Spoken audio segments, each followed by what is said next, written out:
भगवान श्री कृष्ण विश्व के पहले फिजियोथेरेपी चिकित्सक थे क्योंकि उन्होंने द्वापर युग में अपनी एक भक्त कुब्जा को मैनुअल थेरेपी की मदद से ठीक किया था, जिसको आधुनिक भाषा में बात करें तो स्कोलियोसिस की समस्या थी। ये बात कर्नाटक से आए federation of Indian manual therapist के संस्थापक डॉक्टर पालसन ने वाराणसी में आयोजित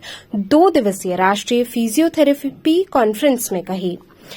संगोष्ठी को संबोधित करते हुए डॉक्टर पालसन ने बताया कि प्राचीन समय से ही भारत में योग का प्रचार प्रसार रहा और लगभग 700 तरह की अलग अलग योग विधाओं द्वारा भारतीय स्वास्थ्य लाभ ले रहे हैं। इसलिए जरूरी है कि इस साइंटिफिक प्रमाण वाली प्राचीन विद्या फिजियोथेरेपी को रेगुलेट करने के लिए पूरे भारत में एक तरह के नियमों के साथ फिजियोथेरेपी काउंसिल का गठन किया जाए, जिससे फिजियोथेरेपी चिकित्सकों, छात्रों और मरीजों को इसका संपूर्ण लाभ मिल सके। डॉक्टर एस पांडे ने भी इस बात पर विशेष जोर दिया कि फिजियोथेरेपी चिकित्सा स्वास्थ्य क्षेत्र का अभिन्न अंग है और निश्चित तौर पर फिजियोथेरेपी चिकित्सा पद्धति के प्रकार एवं प्रसार के लिए इस तरह के आयोजन निरंतर किए जाने चाहिए। विशिष्ट अतिथि प्रोफेसर नागेंद्र पांडे ने कहा कि काशी प्राचीन काल से ही ज्ञान देने वाली नगरी रही है और आज बनारस हिंदू विश्वविद्यालय के प्रांगण में भी देश एवं विदेश के कोने कोने से आए फिजियोथेरेपी चिकित्सा एवं छात्र छात्राओं को बाबा भोलेनाथ की ये नगरी फिजियोथेरेपी चिकित्सा का उन्नत ज्ञान देने का कार्य कर रही है। ये अपने आप में बेहद सुखद है। देखिए, ये अपने आप में गौरवान्वित करने वाला विषय है कि बीएचयू जैसे महान विश्वविद्यालय में आज ये फिजियोथेरेपी की कॉन्फ्रेंस 2 दिवसीय आयोजित की गई है और काफी कुछ यहाँ सीखने को मिला है। बाहर से भी इंटरनेशनल और नेशनल काफी स्पीकर यहाँ मौजूद रहे हैं और छात्र छात्राओं को इसका पूरा लाभ भी मिला। और क्या असरकारी हुई? देखिए, अगर आधुनिक मॉडर्न साइंस में हम बात करें तो इसके कुछ ट्रेसेस जो मिलते हैं वो मिलते हैं कि मैरी मैकमिलन एक लेडी थी जो नर्स थी बेसिकली, और उन्होंने वर्ल्ड वॉर 1 के टाइम फिजियोथेरेपी को प्रैक्टिस किया। लेकिन अगर हम एंशिएंट हिस्ट्री में जाएंगे, जिसमें अभी रिसर्च हो रही है, मेरा खुद का भी एक शोध पत्र है और हमारे एक सीनियर हैं प्रोफेसर डॉक्टर उमाशंकर मोहंती, उनका भी है, तो हमने ये पाया है कि महाभारत काल से ही भगवान श्री कृष्ण ने उनकी एक भगत थी कुब्जा,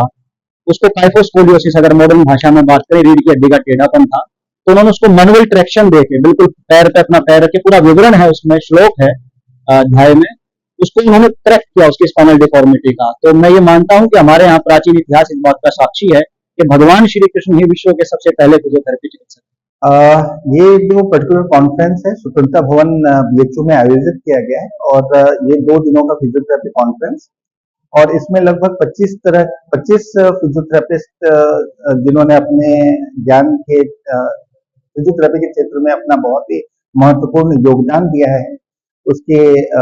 फिजियोथेरेपी की चिकित्सा को इनबिल्ड करने के लिए, बढ़ाने के लिए, वैसे लोग हमारे यहाँ पे उपस्थित हुए हैं। और इसमें जो भी रिसोर्स पर्सन रहे हमारे, इन्होंने लगभग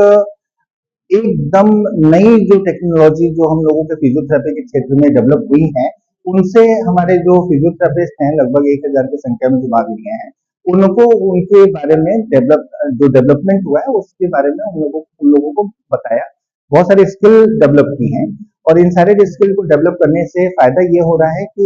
ये सारे फिजियोथेरेपी के जो पार्टिसिपेंट्स हैं, ये एक नई टेक्निक यहाँ से सीख करके जाएंगे और जिसका लाभ जो है वो समाज को मिलेगा। जब बात रिसोर्स पर्सन की है तो मैं कह सकता हूँ कि 25 जो हैं वो अपने इंडिया के जाने माने रिसोर्स पर्सन हैं और 5 ऐसे रिसोर्स पर्सन हैं जो कि बाहर से आए हुए हैं। उसमें से एक डॉक्टर कृष्णा है जो कि यूएसए से, कैमरून से आए हुए हैं हमारे बीच में, और इन्होंने भी एक बहुत अच्छी टेक्निक के बारे में फिजियोथेरेपिस्ट को एक अच्छा वंडरफुल लेक्चर दिया है। और इससे ज्यादा मैं ये कहूंगा कि बीएचयू एक जिसको कहा जाए कि ज्ञान का एक केंद्र है, टेम्पल है, और इस टेम्पल में इस तरह का आयोजन होना एक बहुत ही सराहनीय कार्य जो हुआ है, वो बहुत ही सराहनीय कार्य। बड़ा जब मैं सिर्फ बीएचयू की बात करूं तो पेन कई तरह के होते हैं और कई तरह के पेन को लेकर के अपने यहाँ बीएचयू में और पूरे भारतवर्ष में आते हैं। देश के बारे में अभी वर्तमान समय में हमें बहुत उचित जानकारी नहीं है, इसके नाते मैं आपको इसका प्रत्यक्ष उत्तर नहीं दे पाऊंगा। लेकिन जब हम बात बीएचयू और ट्रॉमा सेंटर की करते हैं तो कुल मिलाकर के लगभग 200 मरीज हम लोग अलग अलग ज्वाइंट्स और प्रॉब्लम जो पेन के हैं उनको देखने का काम करते हैं, प्रतिदिन 200। बेसिकली हम लोगों ने जो जोड़ों की समस्या है, जोड़ों के दर्द, उस पर काम किया और हम लोगों ने रियलाइज किया कि जोड़ों का दर्द सिर्फ जोड़ों की हड्डियों से नहीं, बल्कि जो हमारी मांसपेशियां और आसपास के जो टिश्यूज होते हैं, जो उनकी जिम्मेदारी होती है जोड़ को अपनी सही जगह पे रखना। मैंने हाथ हिलाया, वापस ले आया, तो वो सारी मांसपेशियां और टिश्यूज हेल्प करते हैं वापस अपनी जगह पे, उसको बोलते हैं होमियोस्टैटिक काइनेटिक फोर्सेस। तो हमने ये फोकस किया कि हम उन फोर्सेस को और जॉइंट के अंदर जो मोशन है उनको कैसे मिक्स करके जोड़ों के दर्द की समस्या को दूर करें। जैसे हम आपको तो दिखेगा हाथ आगे हिला, साइड हिला, पीछे हिला, लेकिन हमें दिखेगा जोड़ के अंदर जॉइंट ग्लाइड किया है या रोल किया है। हम उन मोशंस पे फोकस किया हमने, और वो काम करने के लिए कौन सी मांसपेशियां, कौन से टिश्यू जिम्मेदार है, उन पे काम।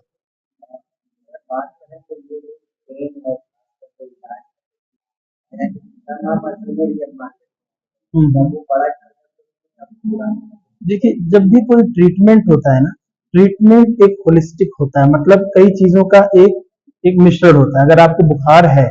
किसी इन्फेक्शन की वजह से, तो आप केवल पैरासीटामोल खा के नहीं ठीक होंगे, अलग अलग दवाइयां चलती हैं। उसी तरह दर्द है तो उसमें मोबिलाइजेशन एक टेक्निक है, उसके बाद मशीनें भी आपको लगेंगी, एक्सरसाइजेस भी आपको करनी पड़ेगी, तो पूरा प्रिस्क्रिप्शन होता है। लेकिन हाँ, जितनी नई टेक्नोलॉजीज आ रही हैं उसकी वजह से हम और पेशेंट्स को और अच्छे तरीके से ट्रीट कर पा रहे हैं और समझ पा रहे हैं कि क्या ज्यादा इफेक्टिव है।